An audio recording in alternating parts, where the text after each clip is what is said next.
Yeah, I mean, I think as a business model, my business is not easily replicable because you'd have to write a best-selling book and then just get a ton of jobs from everyone reading your book. So that's not something that so many people are lucky enough to do. I feel incredibly lucky when I wrote Walkable City that it became a popular book. I didn't think it would, or I didn't think it wouldn't, but I didn't expect it to. And so, the story of my business as a business over the past decade or more has been essentially getting called into communities, either by the communities themselves or by real estate developers, sometimes some very big ones, who read the book and then say, oh, I want to talk to this guy. And that often leads to a lecture in the community, and then the lecture often leads to public work. In some cases, though, Jeff Vinnick, who ran the Magellan Fund for Fidelity for many years. Then he ran his own fund, got quite successful. He was already successful. So Jeff Vinnick decided he wanted to own a hockey team, and he bought the Lightning in Tampa, which he's taken to championships and won. And he was a member of the TED Book Club, and he got my book and read it and called me up and said, hey, I've got a neighborhood that needs designing. So it's kind of it's a not easy to replicate business model.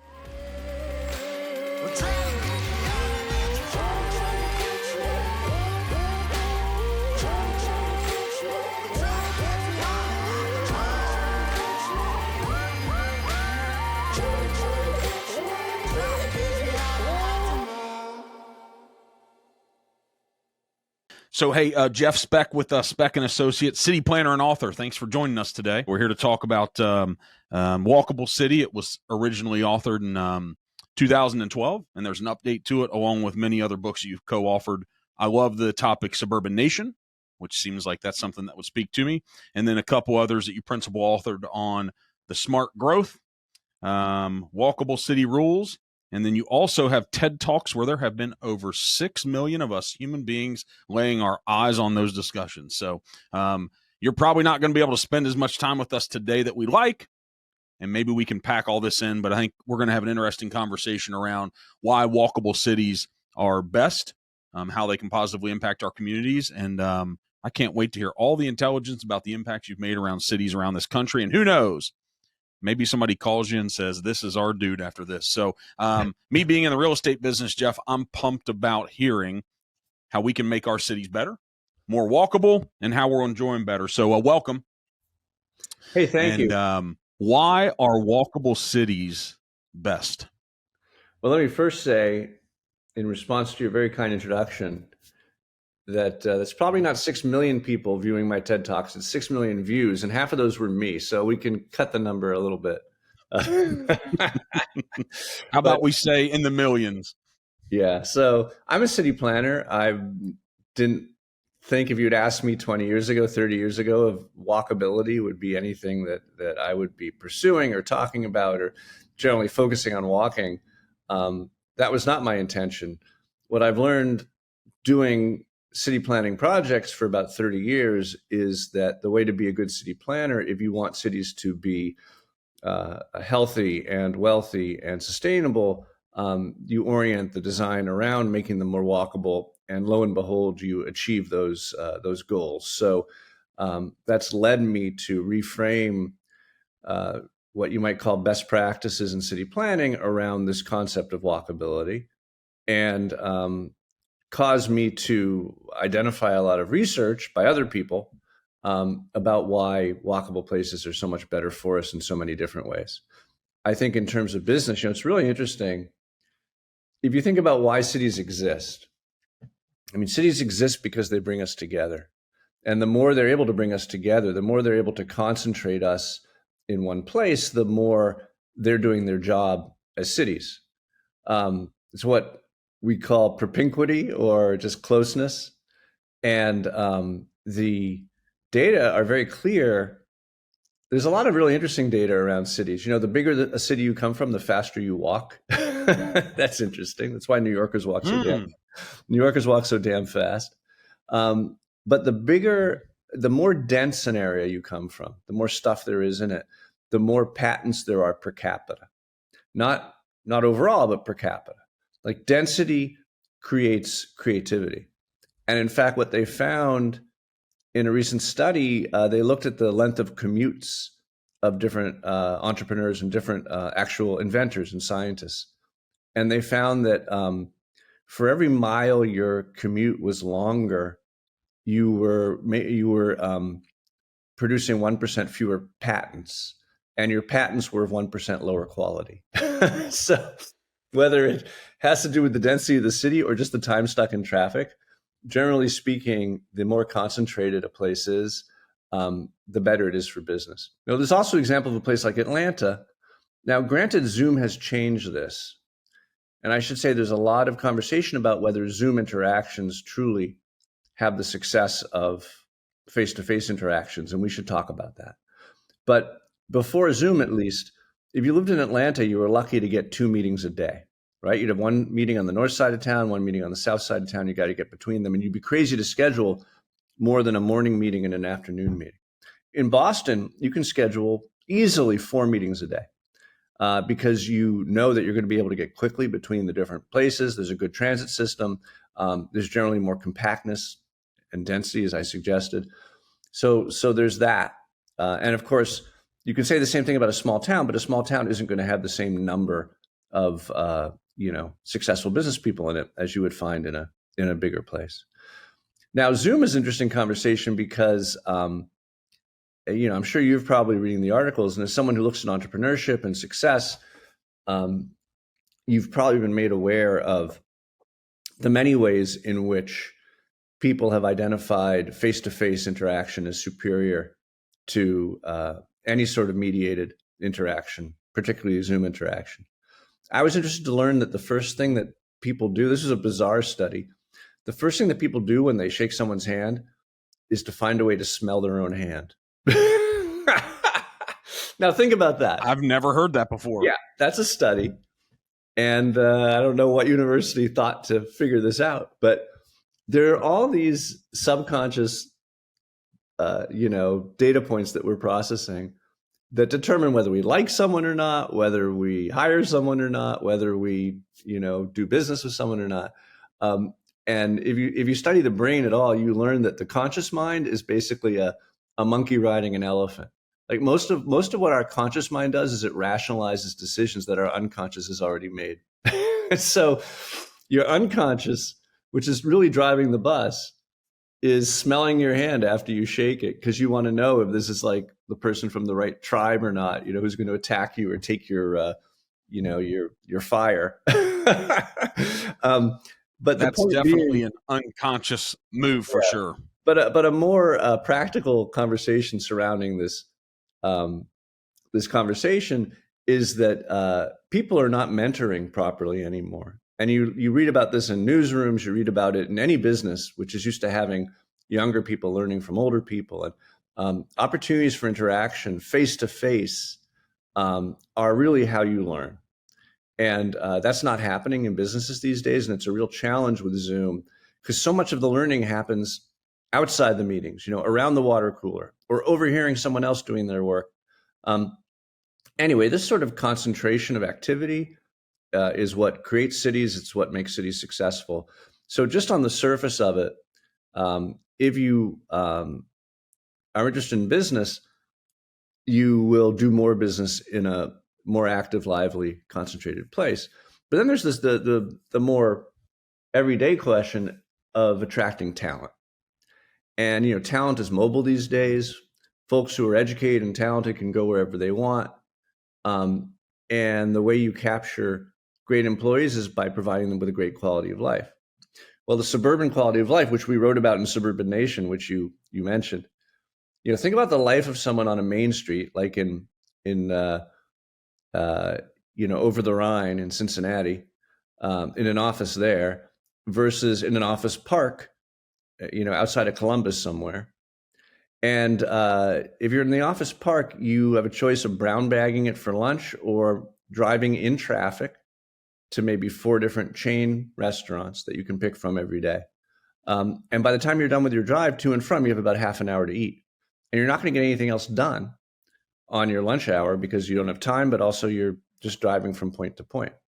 If you work in an office in over the Rhine in Cincinnati, you go downstairs, you've got 24 different places to eat. You've got plenty of time to stroll around. You've got other stores and, places you can go and get other things done.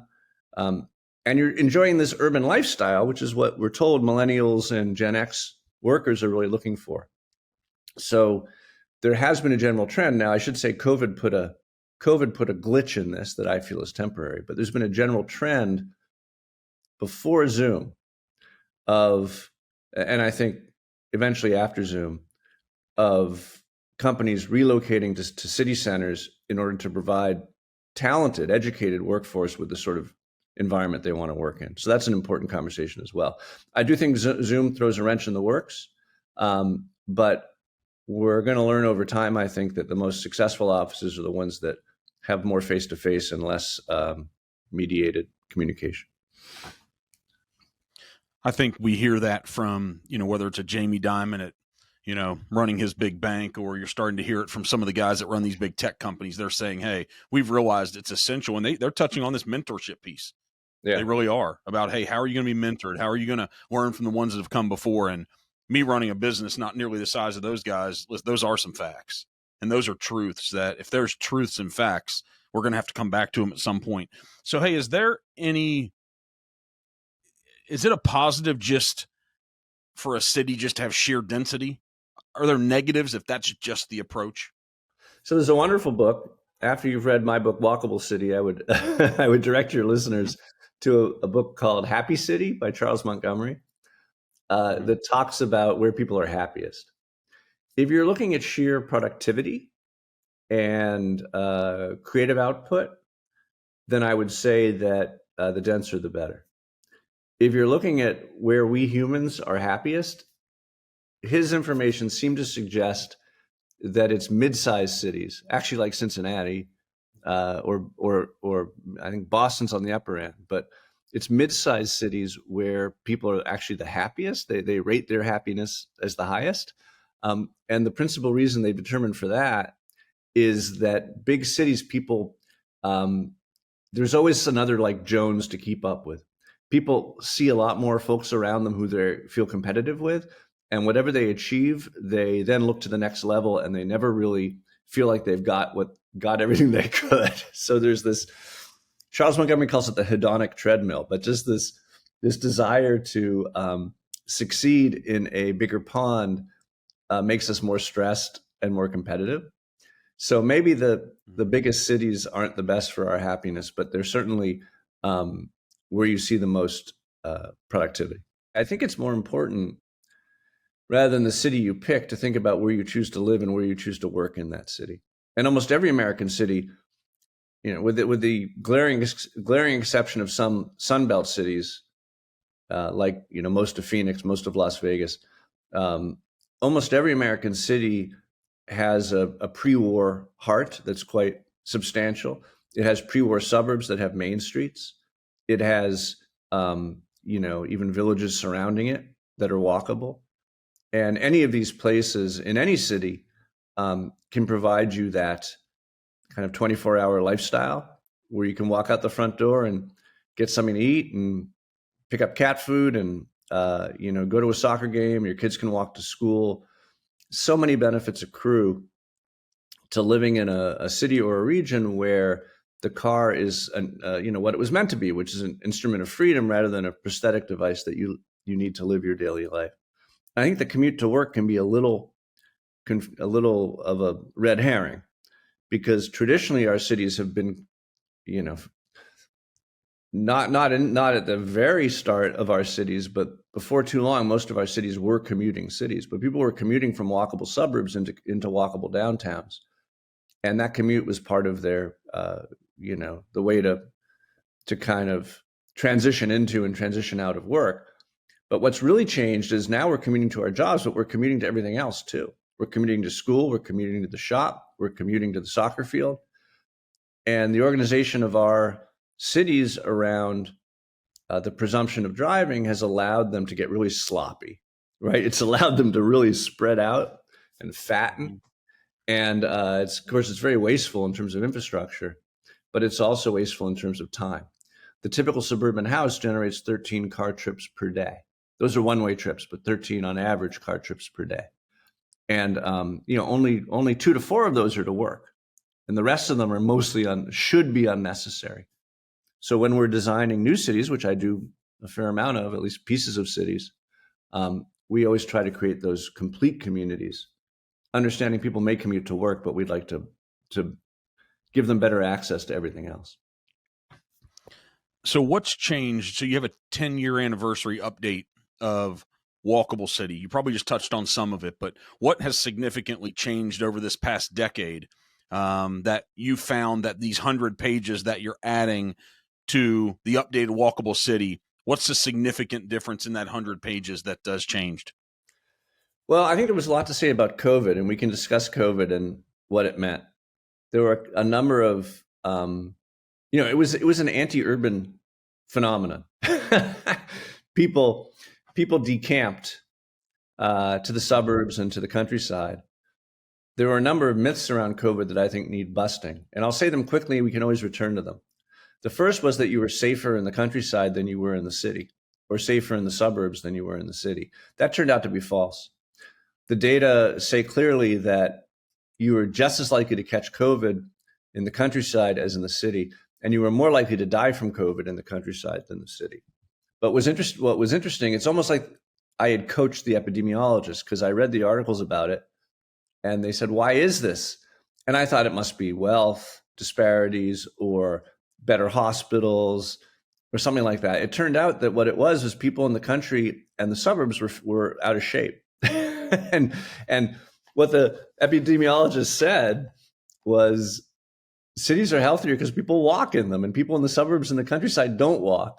So it would be really bad for public health if more people would move to the city and countryside out of fear for COVID, because they're going to end up being less healthy. So that was surprising.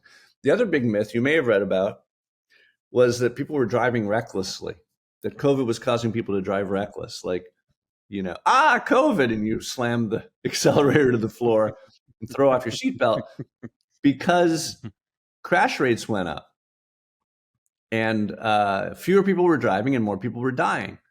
But what of course happened was there was less congestion. And that just reminded us that I'm not advocating for congestion, but it's important to understand that congestion saves lives, that the reason the death rate went up is that people had more opportunity to speed.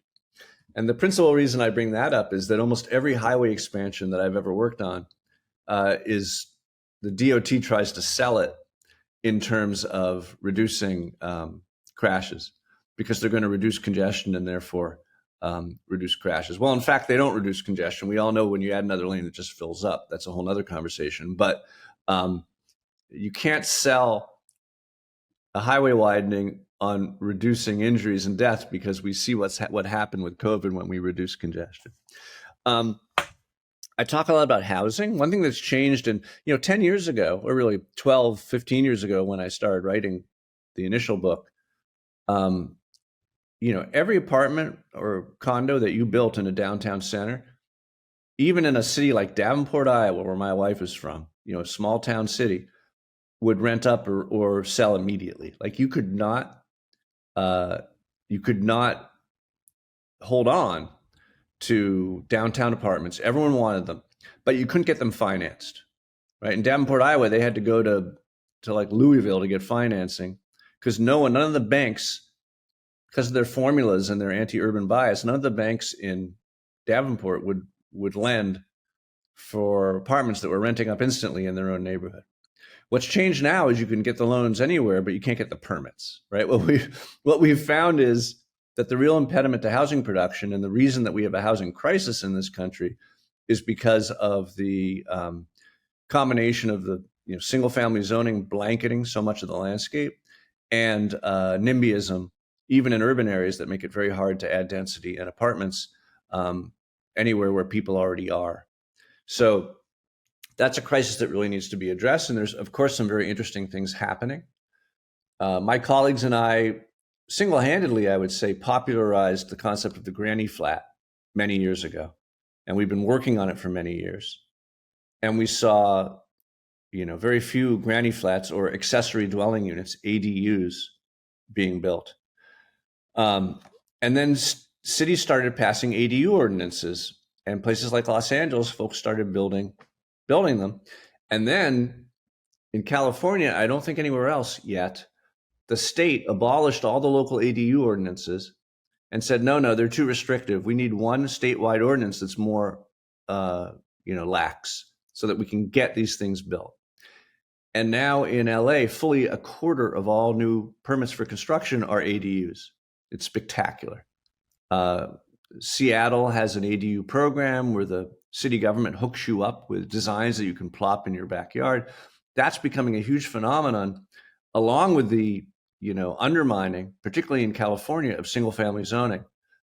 That's allowing us to get a lot more density on in existing neighborhoods.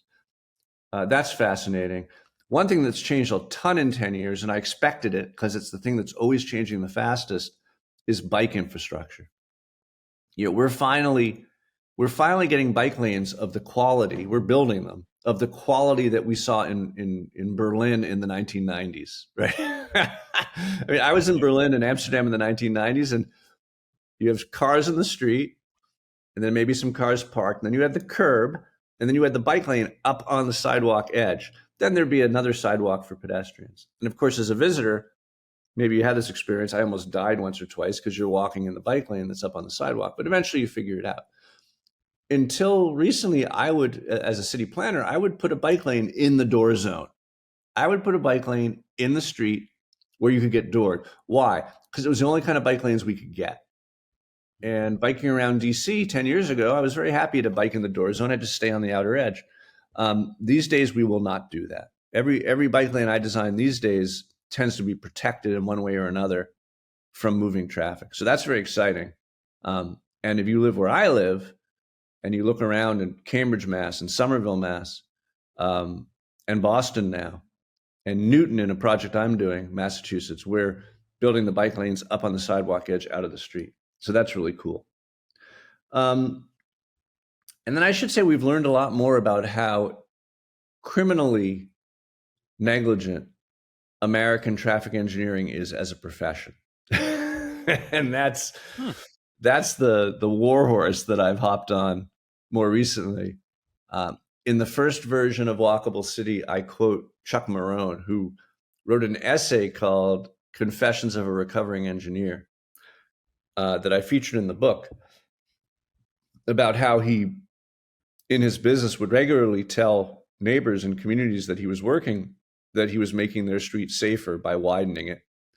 And putting in a clear zone where people used to have their front yards, and then charging them higher taxes to pay for the road, which was basically just speeding people through their neighborhood. He's since turned that essay into a full book, and I've learned a lot from him and from my own practice about how absolutely backwards traffic engineering is in the U.S. And I'll give you the very short version. We can elaborate on it later. Yeah. Which is that the basic philosophy of American traffic engineering or street design, which is the opposite of what they do in Europe, is to build forgiveness into the system, to put in a lot of elbow room, to make lanes extra wide, to have clear zones, to limit the number of intersections. You actually have to design a street for a speed 5 to 10 miles an hour over the speed limit that you then post on it. So I was building a street in Alabama, and the Shelby County traffic engineer made me loosen the swoops and change the vertical displacement as well to make the speed faster, because they insisted that it have a 25 mile an hour posted speed limit, which means we need to design it for 35 miles per hour. Now, what they understand in Europe is that elbow room only causes speeding.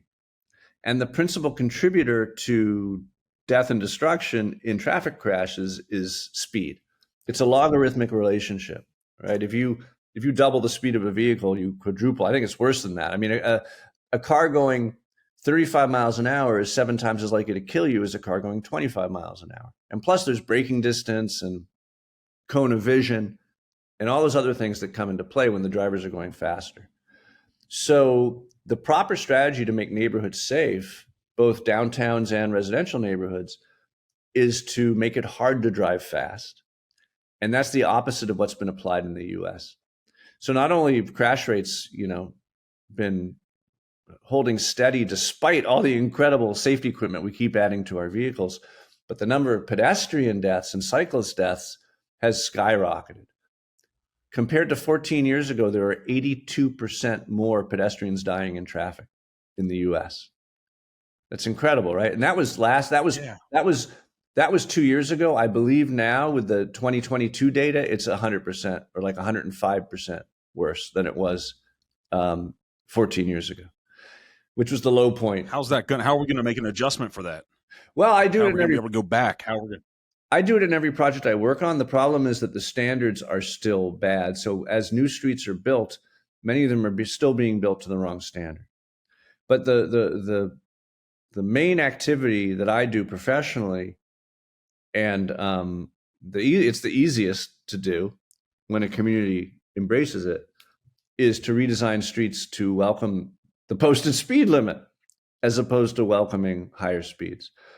So what do you look at when you look at a street? How wide are the lanes? Now, I'm talking about commercial streets or busy, dense areas.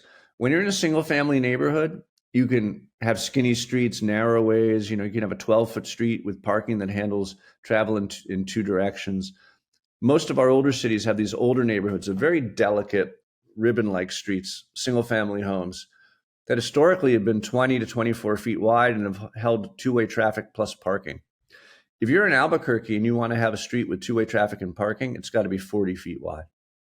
40 feet, wow. Two 12-foot lanes and two-way, in a single-family residential neighborhood. So that's insane.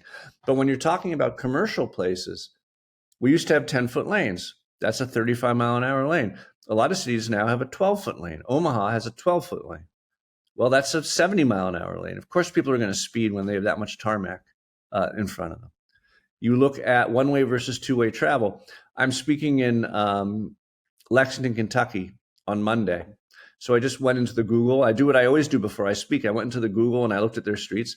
They have one-way pairs in their downtown. They have streets of travel in one direction, multi-lane. They used to be two-way streets. Now they're one-way streets.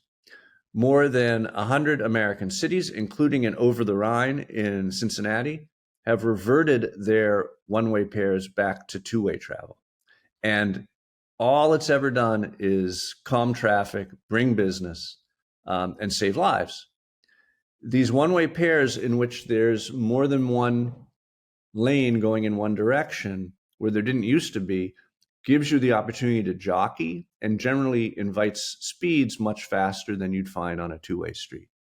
And typically and most old timers you talk to in cities remember this. They remember the day the one-ways came in and all the businesses died. Because it's also really bad for shopping to have people driving this fast and also driving in the mindset of someone who knows there's an extra lane. Because if you're like me, there's an extra lane, you know that you're in the wrong lane. And you're not paying attention to anything except how you can be in the fastest lane, and you're no longer a shopper. You're a racer. So, and then the data show clearly when you convert a two-lane one-way or a three-lane one-way back to two-way travel, not only do the businesses thrive, but the number of injury crashes goes down by about half. So that's something we bring to cities. We replace signals with stop signs. If you have an intersection that has a signal in it and you replace that signal with an all-way stop sign, severe pedestrian injury crashes drop by 67%. And we know that from 400 of these intersections being changed in Philadelphia back in the last century. But if you think about how you drive through a light where yellow means speed up versus how you drive through a stop sign, you understand why this is the case. The surprising part, the counterintuitive part, is you can actually get through a city with stop signs faster than a city with signals because you're never sitting there waiting for the light to change. When you remove the center line from a street, that double yellow stripe, people drive 7 miles an hour slower. And that's a perfect example of what we call risk homeostasis or risk compensation. that people drive the speed. People generally behave in a way in which they enjoy the amount of risk that they're used, that people generally, sorry, say that again. People generally drive the way that allows them to experience the exact amount of risk that they enjoy. And that's a technical term, enjoyment in that case. But some people, it's a pleasure as well, particularly young boys, young men. But the double yellow line tells you that you're not going to hit the person coming at you. But we still do at times, so that's why Yeah. So we still do at times, but what that yellow line does is it gives you comfort and removes the caution that you show when there's no line in the street. So we're always looking for little tricks like that. And, I learned about the double yellow line maybe 4 years ago. I learned about the stop signs maybe 8 years ago. Every year I learn something new.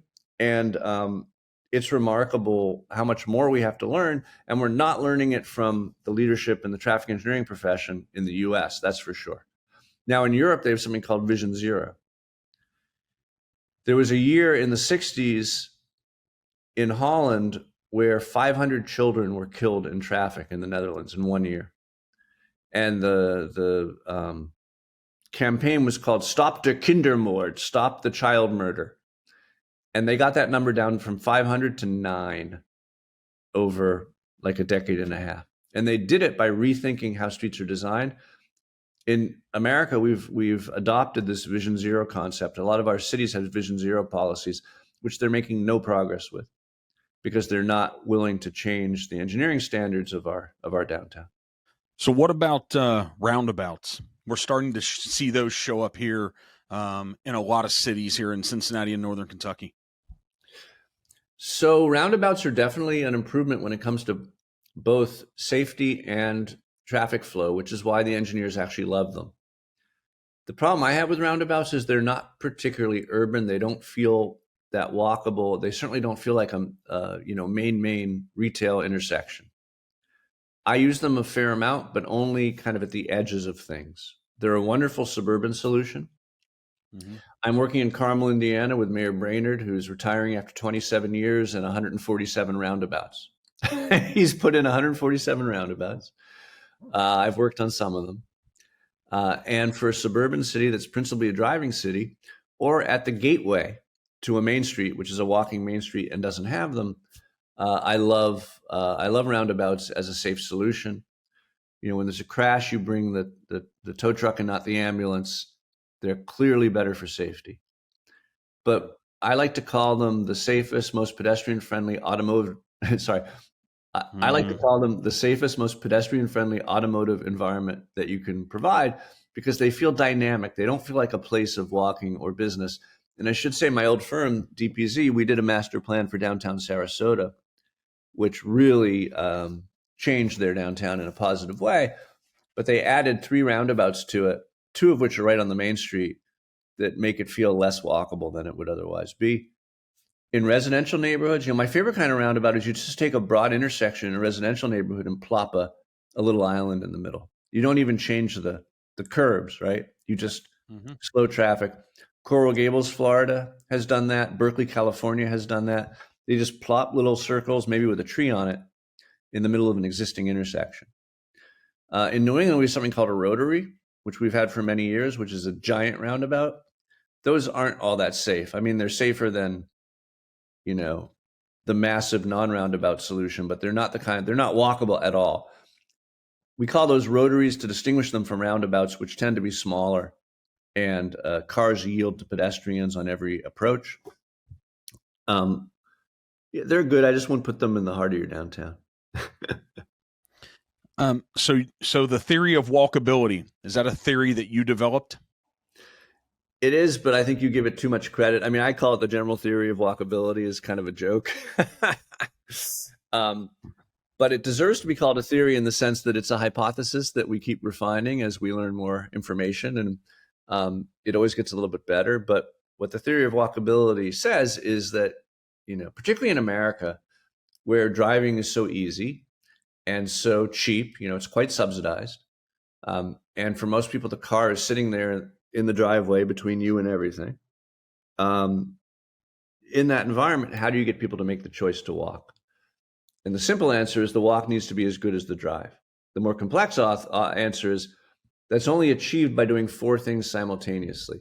The walk has to be useful, it has to be safe, it has to be comfortable, and it has to be interesting. And so we look at those four categories when we are trying to make a place more walkable, and we say, what can we change? The first category, useful, has to do with having a proper mix or proper balance of uses.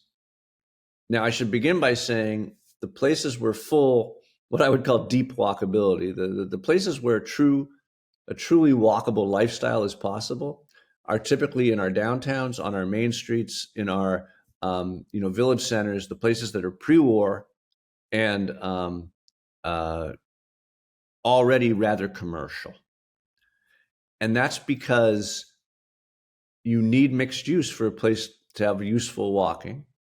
And you really can't add commercial uses to a residential community very easily, right? Try to put a 7-Eleven on a cul-de-sac. You're a realtor. You're not going to want to sell a house on a cul-de-sac that has a 7-Eleven on it. So when you try to introduce business to residential areas, they chase you away with pitchforks.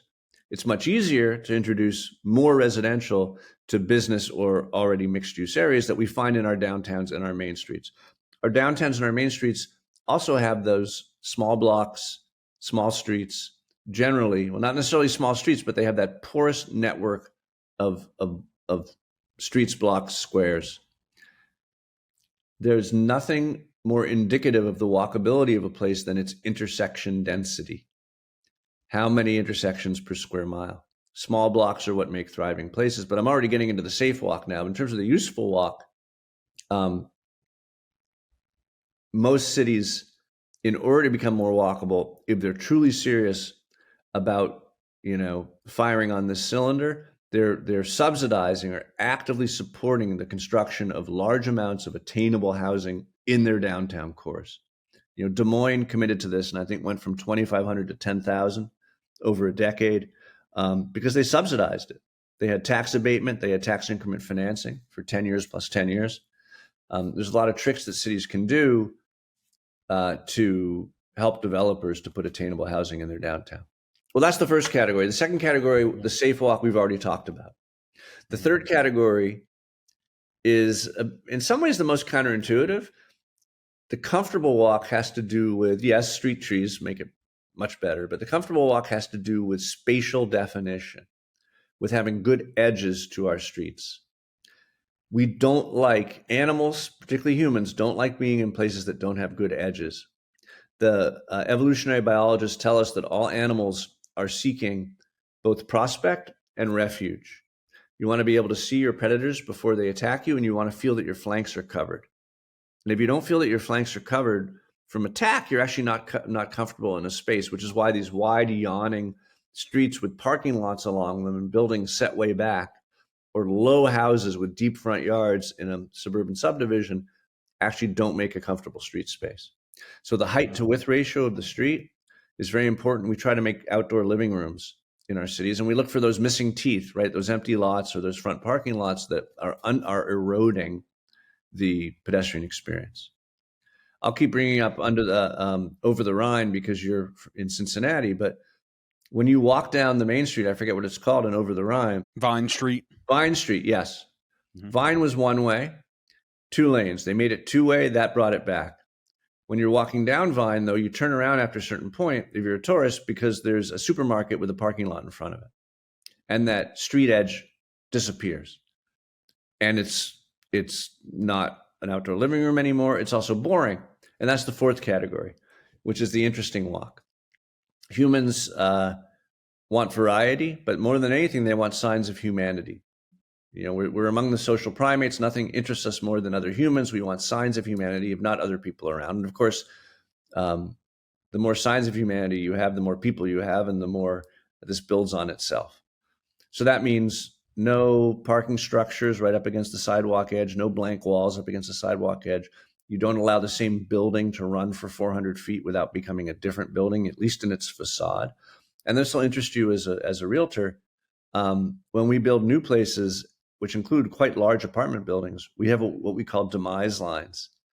And demise lines is this technique that we invented where you take a long building, 200, 300 feet long, and you force the developer to make it look like 2 or 3 buildings.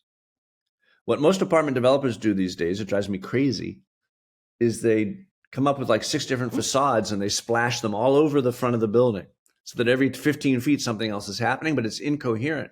And basically what you have is a very busy facade of many different materials that breaks down the scale, but in a way that's very monotonous because the building just repeats itself all the way down the street. What we do is we actually break up the building into segments, say 100 feet, 100 feet, 100 feet. And we say to the architect, you have to hand this to 4 different designers in your office. Don't let them talk to each other, and each of them is going to make a facade. Yes, the floors are a consistent height because they're all in the same hallway, right? Mm-hmm. But we use tricks like that to add interest to otherwise boring streets. Jane Jacobs, who wrote the most important planning book ever, The Life and Death of Great American Cities, back in 1962, I believe, she said, no one will ever walk from repetition to repetition or to sameness, from sameness to sameness, even if the effort expended is minimal. So you need that change of uses to get you to walk, but you also just don't want the same look. So those 4 things, useful, safe, comfortable, and interesting, add up to a complete, deeply walkable place. And it's only really where you have all 4 of them that you're going to create a pedestrian culture. Most American cities have either a kernel of an old downtown or an old main street where that's already happening, or they have chunks of land that are big enough to, for example, in a city like Houston, which also has a great downtown or a pretty good downtown, opportunity to insert a chunk of new urbanism, right, that is fully mixed use and walkable. Houston has a newish development, it's not new anymore, called City Center, which is not downtown. It's in the geographical center of Houston. And it's got shops and restaurants and hotels and tons of places to live and everything that you find in a traditional neighborhood with a tight street grid of small blocks, town square. And, for a lot of people, that's the only time they get out of their car during the day, except at work and at home. And now people are living there. So people who live there have that quality of life. And it's one of the, highest room rate hotels in Houston. So we build these new urban town centers all over the country. There's dozens and dozens of them now. And they're always commanding the highest real estate value because they provide that quality of life that is so hard to find now in most American cities. How many acres do you need to build the ideal new little city center to integrate into an urban environment already? How many acres are perfect? Well, the more the merrier, but a dense project like City Center Houston, which probably varies from 3 to 10 stories in height and might average 5 stories in height, you probably only need about 30 acres to have enough critical mass to make something really great. The typical new town I've worked on is about 160 acres because that's a perfect neighborhood. 160 acres for a mixed use, let's say, largely single family neighborhood, right? Where you've got a downtown Main Street that's 2 to 5 stories. You've got row houses, you've got bungalows, and then bigger houses as you get further away from the center. You can reach a density of 10, 15 units per acre and overall, but a lot of it is lower density, maybe 4 units per acre on the edge, gross, not net. So over, 4, including streets and other things, 4 units per acre. But those tend to be about a 5-minute walk. The traditional neighborhood has been about a 5-minute walk from edge to center. And a 5-minute walk is a quarter mile. So a neighborhood's a half a mile Jeffersonian square is 160 acres. And when you're planning across the US, a lot of the suburban work that we've done, often what the developer owns is one of those squares. So you're dealing with actually a perfect 5-minute walk radius in a Jeffersonian quarter square mile area. What's your favorite example of as close to a perfect walkable city that we have in this country? It could be even a section of a city. What's the one that you love? And then maybe if you love one more than even one you've participated in, what's the one that you've maybe led and participated in that's your favorite as well? So 2 questions there. So my favorite cities for walking in the US, I think, are the great southern cities of Charleston, Savannah, New Orleans. And if it was a standalone city, Alexandria outside of DC would be the other great southern city. Then there's some smaller ones like Beaufort, South Carolina. But those are just so delicate, tiny blocks, small buildings, but piled on top of each other. And, everyone goes to those places because they know, they're going to be walking. That's what draws people as tourists to these cities. I don't know the West Coast as well. Until it became overrun by panhandlers, San Francisco was a great place to walk around. I think it probably still is, but everyone tells me it's not. Mm-hmm. And, the best place for walking that I've ever worked on wasn't an existing city, but it's a new town called Rosemary Beach. Now there's a development called Seaside in the Panhandle of Florida, which is the poster child for the new urbanism. Seaside is where they filmed the Truman Show, and I should say they really dolled it up for the Truman Show. They made it look like a silly place, but it's a real neighborhood. It's the community that started the new urbanism movement, which was this acknowledgement that we didn't have to build pods anymore, that we could build traditionally organized mixed-use communities. For 50 years, all that had been built was housing subdivisions, office parks, and shopping centers. And the developer of Seaside said, hey, why can't we build everything in one place like a traditional town again and have a dense network of streets and all of them all be walkable? And my mentors, Andres Dwani and Elizabeth Plater-Zyberk, came in and designed that town, and it became, the model that launched this whole movement towards both reinvigorating our existing city centers, but also when you make new places to make them mixed use and walkable. 15 years after Seaside was designed, and by the way, had the best real estate performance of anything anywhere in the world, probably, of appreciating like 25% a year every year for decades is astounding. Wow.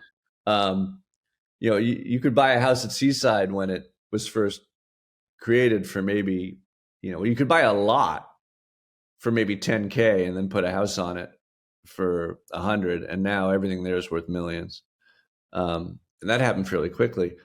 15 years later, they came back to us. A different developer identified Seaside and purchased another parcel of similar size 7 miles to the east that we came to call Rosemary Beach, and we built a new town there that learns all the lessons of Seaside and adds a bunch more.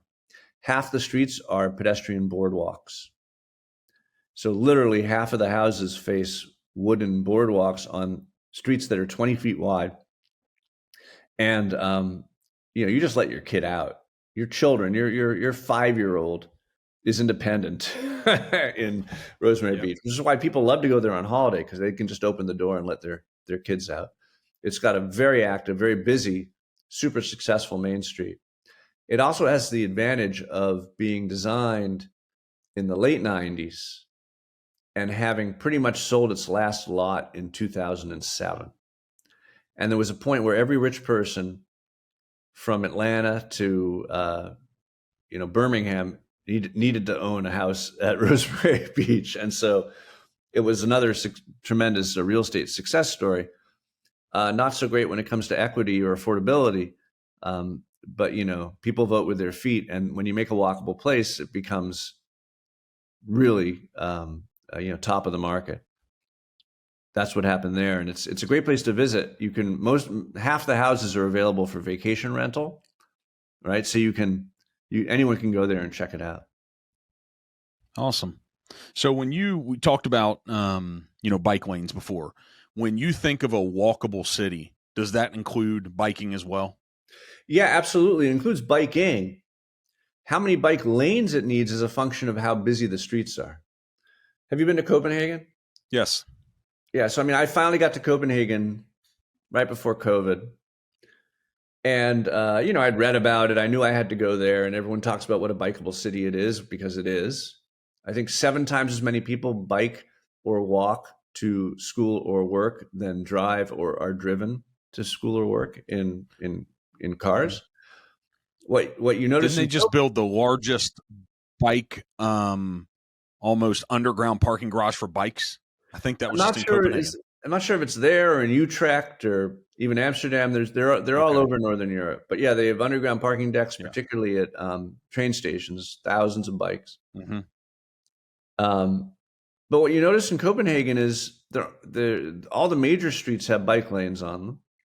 The bike lanes are out of the street, but they're on like a half curb. So that there's maybe instead of a 6-inch curb, there's like a 3-inch curb. Then there's a bike lane. Then there's another 3-inch curb. And then there's the sidewalk. But most streets don't have bike lanes. Why? Because they're slow speed and comfortable, and the bikes and the cars and the pedestrians just mix. So yes, truly walkable city is, in addition to being great for people in wheelchairs, is great for people on bikes, but that doesn't necessarily mean bike lanes everywhere.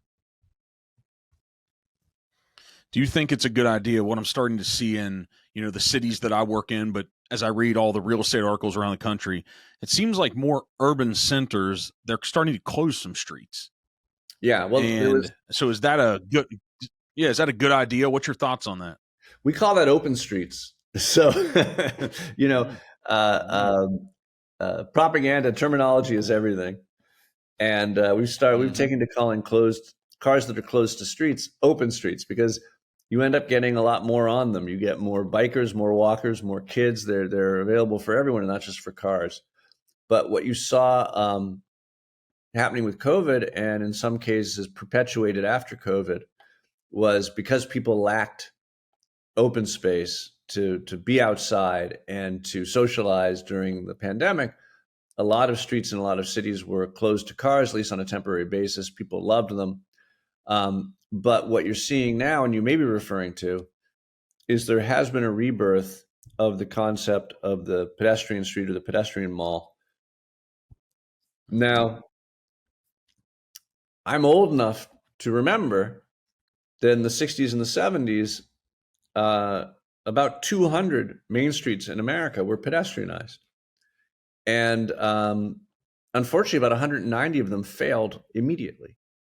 And what happened was a couple of things were done wrong.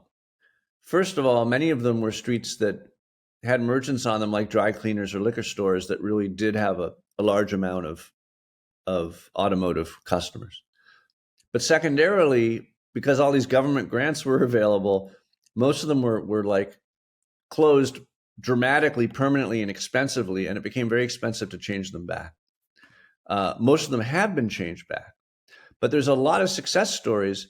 They're principally in resort towns like Miami and Santa Monica, and in college campus towns like Burlington, Vermont, Charlottesville, Virginia, Madison, Wisconsin, a few others.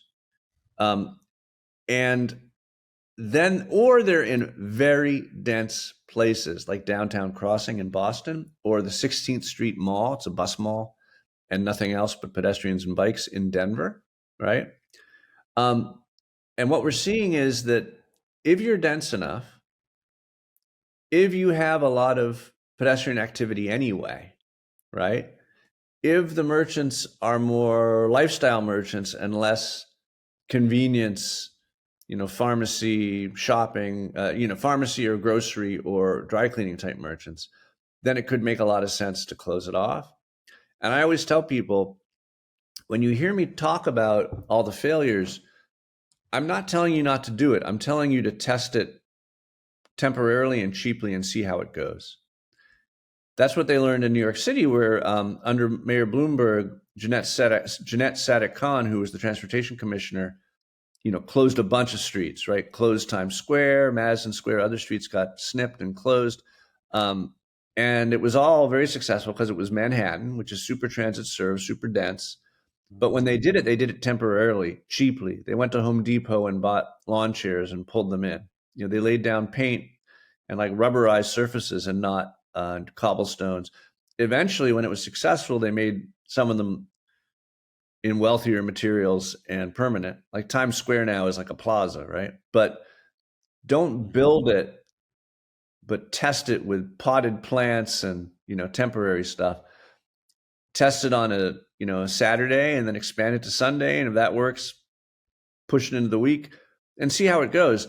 I think a lot of cities have streets that are ready for this, and merchants do typically consistently overestimate the percent of their shoppers who come by car and not by foot or bike. Now, that's not the case in the suburbs, in the purest, Sunbelt suburbs where no one goes anywhere without a car attached to them.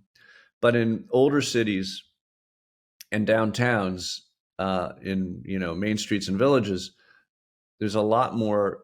Cars take up a lot more space, so they're much more visible. But actually, it's the number of humans you want to count, and people are more likely to shop when they're walking or biking than they are when they're driving. So when I watch the movies where you see some of these Midwest to West towns, I think about movies like in Nebraska, and you've mentioned Iowa a couple times, and in Kansas. You see these old towns that have the angled parking pull-ins to the storefronts. Yeah. Why did they do those versus now our parallel parking and all that and stuff? Because there's something really nostalgic about those cities. You find angle parking all over the place. And I actually did a plan in a town called Hammond, Indiana. It used to be the second largest downtown in Indiana, but then it went kind of bust, and we're bringing back the main street. And I reintroduced, there was a brewery. In fact, they won Best New Brewery in America called the 18th Street Brewery. And they had a street in front of them that had parallel parking, and then 2 super wide driving lanes, which, as I've told you, encourages speeding. It so happened that when I was there, they had just repaved it and they were about to restripe it. And I was like, whoa, stop the presses. And we striped angle parking in front of the brewery, and they love it, of course, because now it's a calmer street. They get more customers. It feels like an old main street.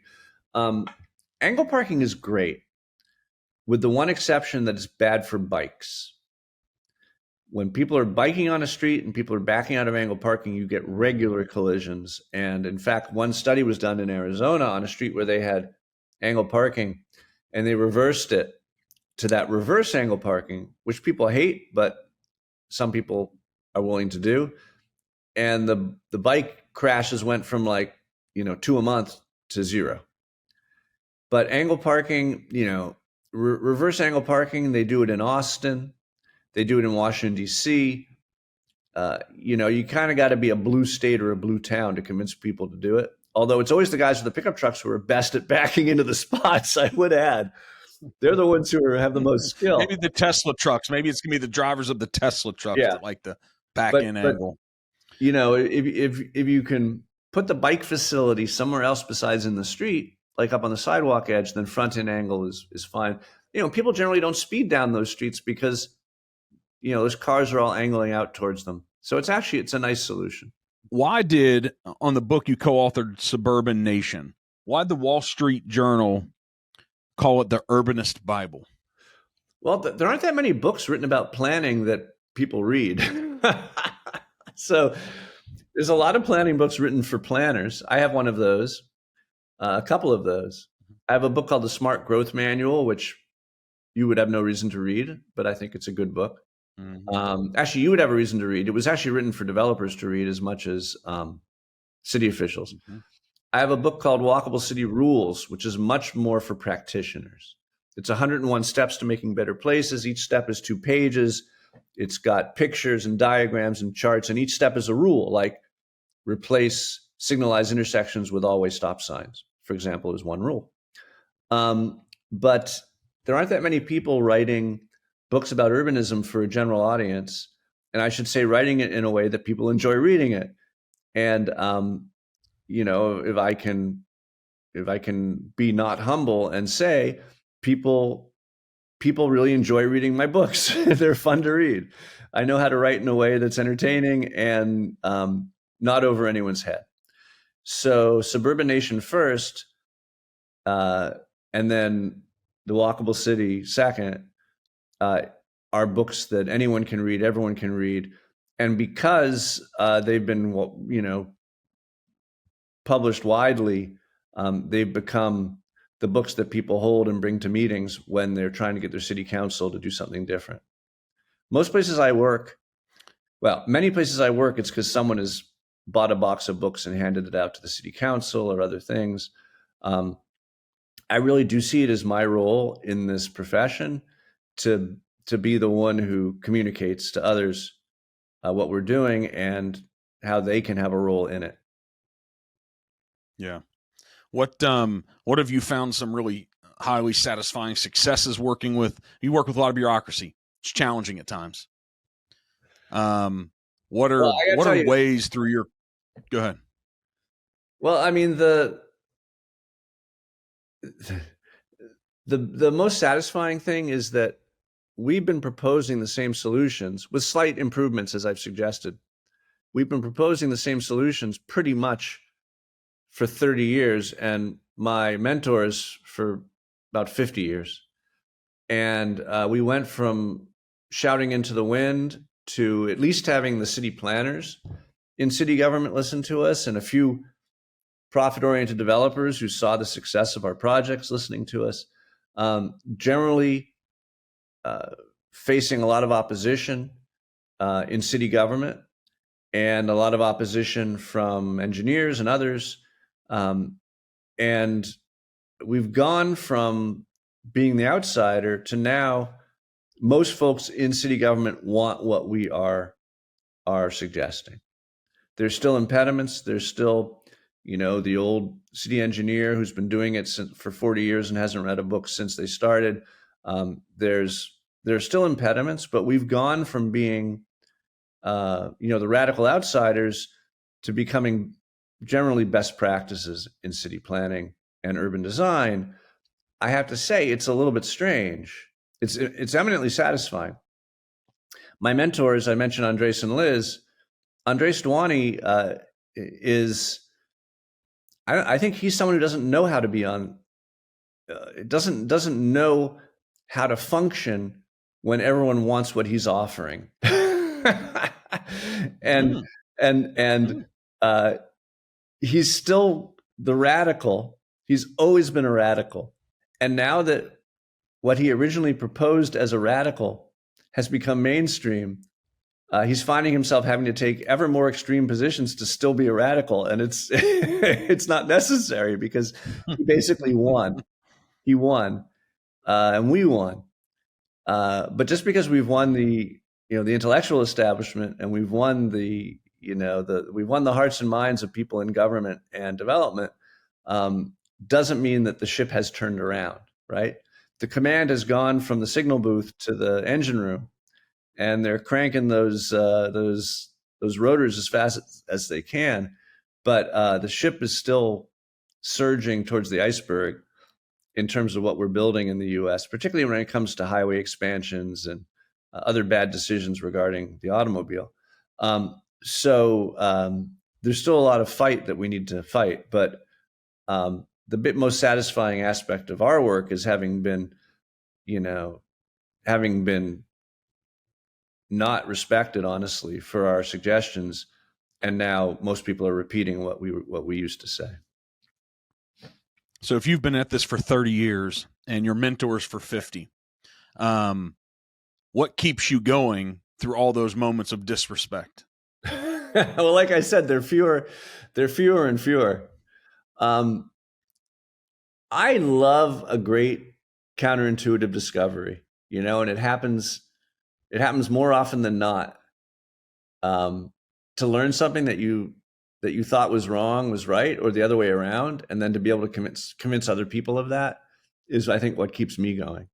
And then there's just, this is a little bit sentimental and obvious, but there's so many towns and downtowns that can be fixed. I'm working right now in Scranton, Pennsylvania, Joe Biden's hometown. And it's got a whole bunch of one-way pairs, streets that are multi-lane one-ways that are wrecking the experience of the downtown. You can't circle the square in the downtown because the one-ways take you off of the path of circling the downtown square. And so we're making a proposal that will revert all those one-ways back to two-way, as we've done in many different cities, as I've personally done in at least 8 cities.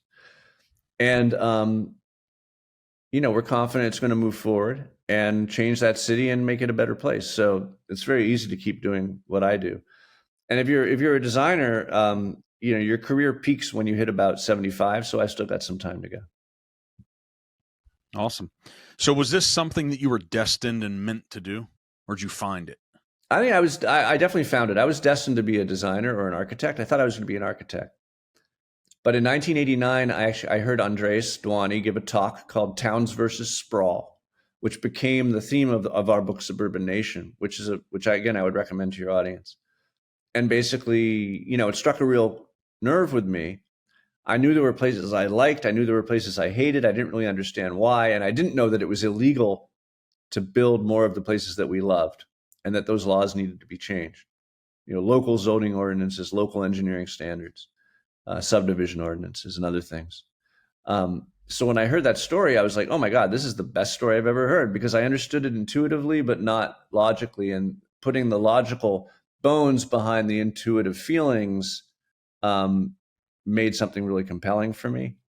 And that's when I stopped trying to become a designer of kitchen additions and fancy bathrooms, and and decided I would focus on urban design.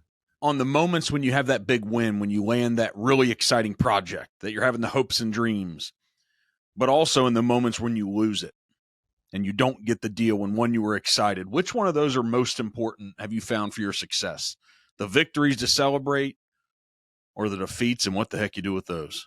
Well, any smart business person or student of human behavior would tell you that you learn more from the failures than the victories.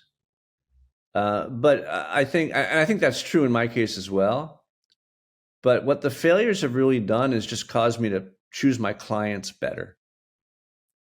And what I found is, I'm describing this Edenic landscape in which everyone wants what we're selling. In fact, no, there's a lot of places that aren't ready for it, that would rather keep business as usual.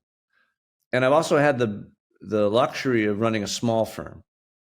So as with my mentor's firm before me, there was never a desire to grow. There was just a desire to do the best projects. And being small means that I can turn down, I always have enough work, knock on wood. I need some wood to knock on. But because I have a small firm, there's always enough work. And that means that I can pick my jobs more carefully. And that's been really important. Another lesson for entrepreneurs and designers, I would say, but just entrepreneurs. Liz Plitter-Zyberk, my other mentor, once said to me, Jeff, we've done 300 jobs, and now they've probably done 600 jobs. This was not many years ago. So we've done 300 jobs, and all the influence we've had, almost all the influence we've had and almost all the impact and benefit to us has come from 2 jobs. There were 2 projects, Seaside, which I mentioned, and Kentlands, which is a year-round suburb outside of DC, an amazing place. Those 2 projects have had more of an impact than all our other projects together. So picking the right project, not wasting your time on ones that aren't going to push the needle in terms of what you're doing, and never settling into a kind of a pattern of thinking everything already. That's super important. So to wrap this up, you've mentioned mentors many times here. So you obviously have an admiration and a tremendous respect for those people in your life. They're not the only ones, but I'm that lucky person who, early on, and I get probably one email a month, not that many, but one email a month from a student or someone who's kind of young in their profession who wants to find themselves in a similar position to what I enjoy right now, and says, what's your advice? What do you recommend? I was that lucky person who was able to identify someone who was doing the kind of work I wanted to be doing and who just blew my mind, and then B, find a way to work with them. And I was a 30-year-old graduate of Harvard Design School and I'd been an investment banker beforehand, so I knew what it meant to earn money. And one would think the world was my oyster at age 30. I went to Miami and worked for $12 an hour, which back then too was not a lot of money. Forget about now. Mm-hmm. And it was the best thing I ever did. And I always tell people, you're better off making coffee and fetching the laundry of someone you truly admire than doing great projects and getting paid well by someone who isn't pushing the needle. And I don't recommend that people ask their employees to fetch laundry, but my point is that you want to identify greatness and you want to be next to greatness if you want to become great. Awesome. I appreciate your time. So, hey, the book, I'm assuming if 3 million people, unique watchers and viewers, have watched your TEDx, and then you've watched 3 million yourself, since that's the case, I'm sure many people go out and watch them. But the book here, I think that I'm going to go out and grab it. This Walkable City. There's some things. There's a couple developments happening here. There's one called Ovation in Newport, Kentucky, across from Cincinnati. It's about a $2 billion development. Mm-hmm. And it is everything. I'd be interested if you were here to say, hey, what do you think about that development? And there's a big roundabout right outside of it. But so Ovation. And then also there's a project where there was a huge IRS site in Covington, Kentucky, which sits across from Cincinnati, that they just raised, and the city took it over. I think it's 30 to 40 acres, and it's out for RFP and all types of things. So I'd like to hear, I'd be interested if Newport and Covington are going to do some things right. Well, I'm looking at Ovation, the urban resort, and I'm on the website, and, I always just look for the plans, but it seems to be quite dense. It's on the river. I'm sure it's mixed use. And I don't know. I didn't work on it. I don't know anyone who worked on it, but it could be quite good. It is interesting that any of these projects that are dense and mixed use, either in a city center or making a center within the suburbs, these are all descendants of that very first project, Seaside, that I told you about. That was a mere little 80-acre resort in the Florida Panhandle, but introduced this concept that's now called the new urbanism, that was all about returning to traditional ways of organizing community, not making people dependent on their car, but welcoming cars in a proper, at a proper speed and number. Yeah. And this is the future of real estate development in the U.S. I'm, of course, more focused on how we can bring those principles to bear in our existing places where people already live. But between those two models of work, there's a lot to do, and it's really fun work doing it. So where do we're going to go buy your book, and who knows, maybe we'll sell 2 from today, The Walkable City, the updated version from 2022. But where do we find you? What's the base place on social media and YouTube? Oh, thank you. Yeah. So my name is JeffSpeck, and my website is jeffspeck.com. At my website, there is a ton of resources, videos and projects and other great stuff, articles. I would also say I teach a 2-day class at Harvard every summer. This year, I believe it's June 15th and 16th, whatever that Thursday and Friday is. It's not cheap because Harvard charges a lot of money, but it's open to everyone. And when it's over, you get a diploma. It looks like you graduated from Harvard. So I really think it's a good investment. And you get to spend 2 days with me, learning everything that I can share. So for people who are really hooked, I would recommend that. Are there any prerequisites to register for that for anyone? No, you just got to have enough money to pay Harvard. Well, how much money is that? It's $1,700. And of course, you got to get yourself to Boston, put yourself up. So you might spend $3,000 or $4,000, but I think you'd make an argument that 2 days with you is worth it. Well, you can couch surf and hitchhike, so it could be quite affordable.